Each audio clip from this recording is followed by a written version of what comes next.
was born in Magdalena, New Mexico, August the 30th, 1916. You were born in a covered wagon, is that right? My mother and my dad had gone to visit my mother's parents there at the ranch in Magdalena, 25 miles north of Magdalena, I guess it is. And she wasn't expecting yet, so, but she got sick, I guess, with her riding in the buggy from Belen to Magdalena. So she started having labor pains, and there's where I was born, and I happened to be a twin. My twin brother died because there was no doctors there, so my cousin had to go like 30 miles to get a doctor. So by the time the doctor arrived, my twin brother had died. And how many brothers and sisters do you have? I had 4 sisters and 1 brother. And they all lived here in Belen. Later on, my oldest sister moved to California, and my brother went to Espanola, and there's where they lived. And I've been living here in Belen all my life. And this is where you met Justo. Justo was born at Los Chaves, and what? There was like 11 brothers and sisters. How many brothers did he have? How many brothers? He had at least 5. 5. I'd have to stop and start counting, but he had at least 5 brothers. And when did he open his store, Dad? Because you worked in the store, right? Well, that was Grandma Ramona's dad's store to begin with, but after he got sick, I believe the story goes that Grandma's dad asked my dad if he wanted to run the store. Was that the way it happened, Ma? And I guess my dad, prior to running the store, he was a teacher, and he taught over by Grants. And the opportunity came over, I guess, to run a grocery store, and he took advantage of it, and he ran the store since then till I don't know how many years. I don't know what year he closed it down. Probably back in the 60s, in the middle 60s. He closed it down finally after he retired. So how did you like working in the store, Grandma, in the market? Well, it was pretty. I got to meet a lot of people, a lot of customers, which became friends later on. And but it got pretty slow when all the big stores came in. Back then you used to do things on credit, right? People would come in and you would know their names. We would make deliveries.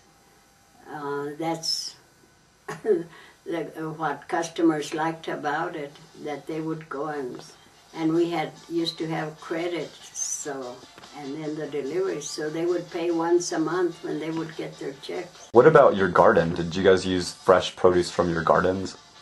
And Grandpa used to he used to garden a lot. He had good crops of chili, green chili, and lots of tomatoes, onions, garlic, peas, good peas. I remember the peas. He had lots of, every spring we would eat. It was real good. That was the early crop, the earliest crop.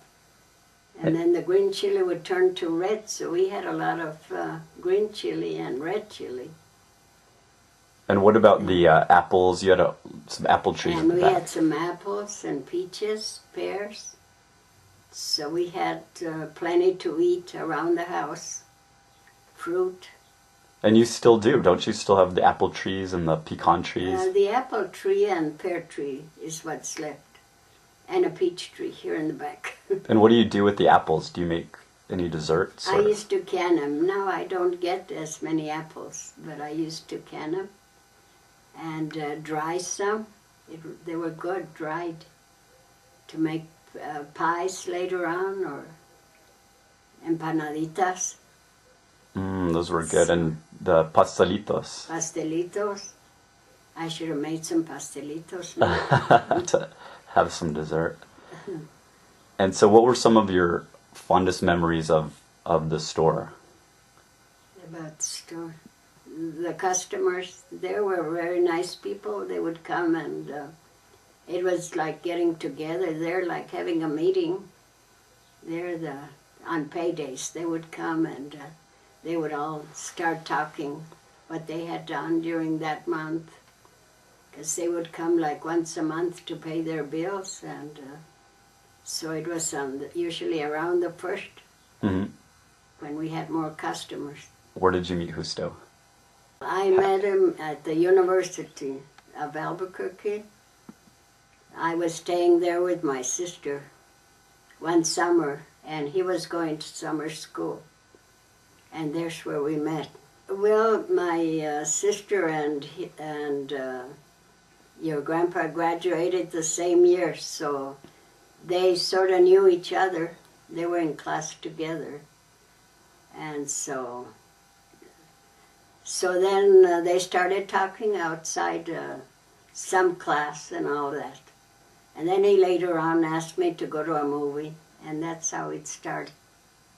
And then you guys were inseparable. He was working in Grants. He was teaching over there in Grants, so I would get to see him once a month or once every 2 months. What's the secret for longevity, for living a long life? Having faith in God is number one, and then staying away from alcohol. And what else? Getting a good night's sleep, getting a good sleep, and trying to eat pretty good. Vegetables and fruits, which I don't eat that enough. And also you exercise. Don't you walk? You walk a lot. And walking, yeah. Walking is, that's about the exercise I get. Walking and staying busy. So that's the secret. And having your children around to come visit, to keep you company. That brings joy, yes. I don't know what I would do by myself, yeah. Thanks. Well, let's go pick some apples. What are you picking for us today?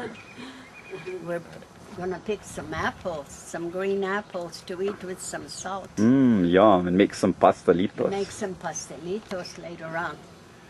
Good apples. Are these the Granny Smith apples, or what kind of apples do we have? I think they're called granny apples. We have the pears over here. Oh, let's see where the pear tree. The pear tree. Over here's the pears. Ma, do you want to pick a pear so we can? Pears to can them, or to eat them like this. They're real good, juicy pears. And then over here is where we had the garden. What did you have in that garden? Over there we have some corn and some tomatoes. 2 plants. Yeah, every plant makes a lot. And behind you, you used to have a whole we used to garden. have chili, tomatoes, peas, corn, squash. What else did we have? Garlic, a lot of garlic, and Carrots, so sweet carrots, a lot of carrots, sweet potatoes.